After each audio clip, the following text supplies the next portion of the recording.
تعریب و داگیرکاری خاچی کوردستان ئەگەر نەڵێن لە 100 ساڵی ڕابردوو لە دروستبوونی دەوڵەتی عێراقیەوە دەستی پێکردەوە بە دیاریکراوی لە ساڵی 1930ەوە تا ئێستا لە سەردەمی بەعس گەیشتە لووتکە. ئێستاش دوای ڕووخانی بەعس دەسەڵاتدارانی عێراق هەمان پێودان هەمان تاس و هەمان بەردەوام عەرەب دێنن، سوپا دێ، حەشدی شەعبی دێ، زەوی و زاری کوردەکان داگیر دەکەن. ئەمە تاکەی ئەبێ بەردەوام بێ. ئەم کوردە داماوەی خۆمان لەوێت دەبێت چ بکات. لەسەر ئەم بابەتە میوانێکمان هەیە لەگەڵ ئەو قسەی زیاتر دەکەین. میوانەکەمان زۆر بەڕێز فەهمی بورهان سەرۆکی دەستەی ناوچە کوردستانیەکانی دەرەوە ئیدارەی هەرێم ڕاستەوخۆ لە شاری هەولێرەوە لەگەڵماندایە. کاک فەهمی شەوتان باش، گەلێک سوپاس بۆ بەشداریکردنتان لەگەڵمان لەم گەشەی ژووری هەواڵی کوردستان 24. ئەرێ بەڕاست کێشەی داگیرکردنی زەوی زاری کورد لەلایەن عەرەبەوە بە چۆک گەیشتووە خۆ ئێستاش هەر بەردەوامە. شەو باش، سڵاو بۆ جەنابەت کاک فەرهادوە بۆ بینەرانی وەڕێزی کوردستان 24. بەڵێ بەبێ گومان یعنی بارودۆخەکە ئەڵگۆڕێکی گەورەی بەسەرا نەهاتووە. من لە کۆتایی ڕاپۆرتەکەی ئێوە دەست پێکەم کە لە کەرکووکەوە پێشکەشی کرد، قسەی لەسەرەوە کرد کە بڵێن زۆربەی ناوچەکان تعریبی تایە. من نمونەیەک بۆ جەنابەت دێنمەوە و دواتر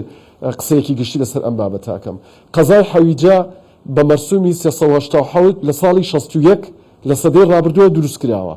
هەتاکو ئەمڕۆ نزیکەی 450,000 ئینسانی تیا ئەژیت، هەموو عەرەبە بە پەنجەی دەست کوردی تیا ئەژمێرێت. یعنی ئایا ئەمە جێ پرسیار نییە؟ قەزایەک کە لە جوگرافیایە کە پێوترێ کوردستان ئێستا 450,000 ئینسانی تیا بژیت و لەو ڕێژەیە ڕێژەی کورد لە پەنجەکانی دەستێ نەپەڕێت. ئایا هیچ ناوچەیەکی کوردستان ناوە برانی عەرەبیتیانە بێت؟ یعنی ئەمە بە بڕوای من پێویستی بە هەڵچوون نییە و پێویستی بە لێکدانەوەی زۆریش نییە. ڕوئیای بە عەرەبکردن و عەقڵیەتی هەژمونگەرایی عەرەب لەو ناوچانی ئێمە یعنی بەڕاستی بە جۆرێکە پێویستی بەوە نییە یعنی ڕوونکردنەوەی زیاتری لەسەر بدەین. ئێمە نەک تەنها کێشەی زەویزار کە ئێستاکە گفتوگۆکەی ئێمە زیاتر بۆ تەرکیزکردنە لەسەر کێشەی زەویزار و نمونەی بڵێن تۆپزاوە هێنراوەتەوە. ئێمە هیچ پنتێکی ژیانی کۆمەڵایەتیمان نییە لە ناوچە کوردستانیەکان لە مەندەلی و بەدرێ و جەسان لە زڵباتیەوە بۆ خانەقین و بۆ دووز و دبز و پردێ و لەیلان هەتاکو ئەگاتە شنگال و شێخان و بەدرێ و تەلعەفەر و هەموو ئەو ناوچانە. ئێمە زیاد لە کێشەیەکمانەیە، کێشەی زەویزارمانەیە، کێشەی زمانی کوردیمانەیە، کێشەی جیاکاریمانەیە. باشە یعنی ئێمە لە ڕاستیە ئەو ناوچانە هەمووی کێشەیە یعنی و پێشم وایە لە 20 ساڵی ڕابردووە کەمترین کێشە لەو ناوچانە چارەسەر بووە. زۆر باشە کاک فەهمی، من پێشەوەی بێمەوە سەرەوە پرسیارە باسی حەویجەتان کرد بە دڵنیاییەوە کە 450,000 عەرەبە و ئەوانەی تەمەنیشان لەوێ ئەوەندە زۆر نییە، هەر هەمووشان داعەشین. با لەوە گەڕێن. باش لە کاتێکدا دەبێ پەرلەمانی عێراق بڕیارەکانی سەردەمی بەعس هەڵوەشێنێتەوە. هەموو ئەو شتانەی جەنابەت باسی کرد بە بڕیارەکانی سەردەمی بەعسە ئەوانیش نایکەن، ینی پەرلەمان بڕیار نادا. پێ دوانیە هەم پەرلەمانی عێراق هەم دەسەڵاتدارانی عێراق 100% لەگەڵ بڕیارەکانی بەعسن. لە ڕاستیە کە من نمونەی حەویجەم هێنایەوە ئەی بەسمەوە بۆ قسەی خۆتەوە کە ئێمانین ئەم ڕێژە زۆرە هەمووی عەرەبە. ئەمە من بەو دیوان نایبینم خوانەخواستە بڵێم ئەمانە ئیرهابی، نە هەرگیز ئەم قسەی من بەو مانایە بەقەدەر ئەوەی کە بڵێم ڕوحیەتی هەژمونی عەرەبی لە مەنتیقەکە ئێجگار زۆرە. جامە حەزەکەم بەشی زۆرە عەرەبی ئازادی خواست بن و بڕوان بە قەزەی کورد و بە مافی نەتەوەکەی ئێمە و بە شێوەیەکی گشتی بڕوان بە پێکەوە ژیان هەبێت لە ناوچەکەیە بۆ ئیستیقرار بگەڕێتەوە بۆ مەنتیقەیە. لێرەوە بۆ قسەکەی جەنابێت یعنی بڕیارەکانی مەجلیسی قیادەی سەورە بە یاسا دەرچووە و پێویستی بەوەیە لە پەرلەمانەوە بە یاسا ئەم بڕیارانە ئیلغا بکرێتەوە. لە ساڵی 2012ەوە مەشروع چۆتە پەرلەمان و بڕیاری مەجلیسی وزەرایی بۆ دەرچووە کە بڕیاری ژمارە 30ە و لەو کاتەوە هەتاوەکو ئەمڕۆ لە ماوەکانی ڕابردووشا بە دیاریکراوی لە ساڵی ڕابردووە وەزارەتی عەدل بەڕێز خالید شوانی جارێکی تر ئەم مەشروعێکی ئامادە کردەوە. هەتا ئێستا ئەمە لە چوارچێوەی ڕەشنووس و مەشروع تێنەپەڕیوە و لە پەرلەمان ینی نەچۆتە ناو پەرلەمانەوە تاوکە ئێمە بڵێ مناقەشەی جددی کراوە یان نەکراوە. واتە تا ئێستاکە نەبووە تا بابەتی جێبایەخی یعنی پەرلەمانی عێراقی باشە خۆ ئەمە بڵێ قسە لەسەر ئەوەیە پێویستی بە پەرلەمانە بەڵام خۆ کاک فەرهاد بڕیاری ژمارە 29 ساڵی 2012 بۆ هەڵوەشاندنەوەی قەراراتی شئونی شیمال پێویستی بە پەرلەمان نییە و بڕیاریشی بۆ دەرچووە بەس ماوە جێبەجێ بکرێت بەڵام جێبەجێیان نەکردو بە ڕوئیاکەوە هەیە بۆ جێبەجێ ناکەن والله من پێم وایە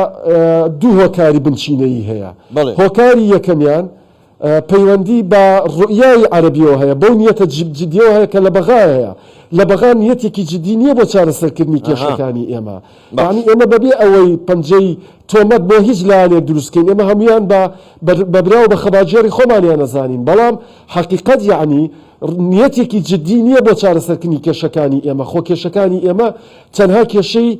زەوزار و کێشەی کەرکووک نییە ئەی خۆلا هەرێمی کوردستانیش لەم چوار محافظەی ئێمە وەکو حکوومەتی هەرێم دەیان کێشەی جۆرا و جۆرمانەیە کە نیەت نییە بۆ چارەسەرکردنی ئەمە خاڵێکیان ئەگەر دەرفەتی برات بدەیت خاڵی دووەمیان بە قەنەعەتی خۆم و من پێم وایە یعنی پەرتەوازەی ناوماڵی کورد و ئەو جیاکاریە یاخود ئەو جیاوازیە لە بیر و بۆچوون سەبارەت بە چارەسەرکردنی کێشەکان لەگەڵ بەغدایە کە لە ناوخۆی هەرێمەیە بەڕاستی ئەمە وای کردووە موقیفی سیاسی ئێمە ضعیف بێت و ئەوان بتوانن یعنی ئەمە ئیستیغلال بکەن زۆر بەباخەوە ئیش لەسەر داواکاریەکانی ئێمە و حەقە دەسووریەکانمان نەکەن زۆر باشە کاک فەهمی هەموو لایەک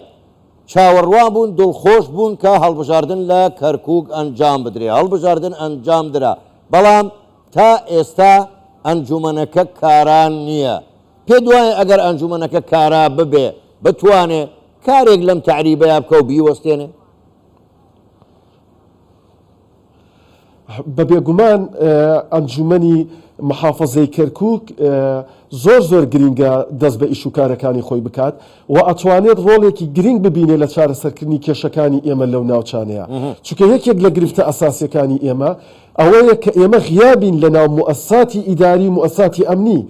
بەبێگومان یعنی من بەش بە حاڵی خۆم ئەمەوێت لەو مەجلیسەیە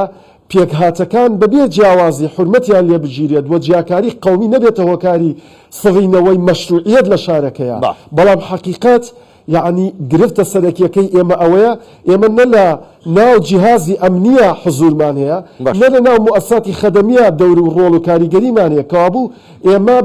ناتوانین یعنی بەشێک بین لە بڕیاری ئەو شارە بۆیە بەبێگومان مەجلیسی محافەزە ئەتوانێت بەشێک لەو کێشانە چارەسەر زۆر باشە کاک فەهمی کاتم زۆر کەم ماوەگەر بە کورتیش وەڵام دێت و من سوپاست دەکەم عەرەبی کەرکووک داوایەشان لە دادگای فێدراڵی تۆمار کردووە دژی هەڵبژاردننی کەرکووک دەیانەوێ هەڵی بۆشێنەوە دەڵێن گوایە ئەما وردبینی تێدا نەکراوە مەترسی ئەمە لە چیدایە والله بعنی خۆی وازەحە قبولکردنی دەرئەنجامی انتخابات لەلایەن هەندێک خەڵکی شۆڤێنیەوە قورسە ئەگەرچی ئێمە خۆشمان وەکو کورد ملاحەزەمان زۆرە یعنی ئێمە پێمان وابوو کە دەبوو ڕێژەی دەنگەکانمان و کورسیەکانمان لە کەرکووک زۆر زیاتر بواە بەڵام لەبەر هەندێک بارودۆخی بابەتی بۆ ئالۆزنەبوونی ینی منتیقەکە بارودۆخەکەمان پەسەند کردووە وەسەرکردایەتی کورد قبولی دەرئەنجامەکانی ینی هەموو انتخاباتەکانی ڕابردوو بە بێگومان ئەزانین ینی کورد پەنجازائیدیەکی دەنگەکانی هێناوە ئەمەش هەر بەشێکە لەو ڕوئیایی کە بەداخەوە زۆر جار قبولی ئەوە ناکات کە کورد وەکو نەتەوەیەک لە شارەکەی خۆیان بژیت و بتوانێت ممارسەی حەقی خۆی بکات لە چوارچێوەی دەستوری عێراقیە من بەش بە حاڵی خۆم پێم وانییە ئەم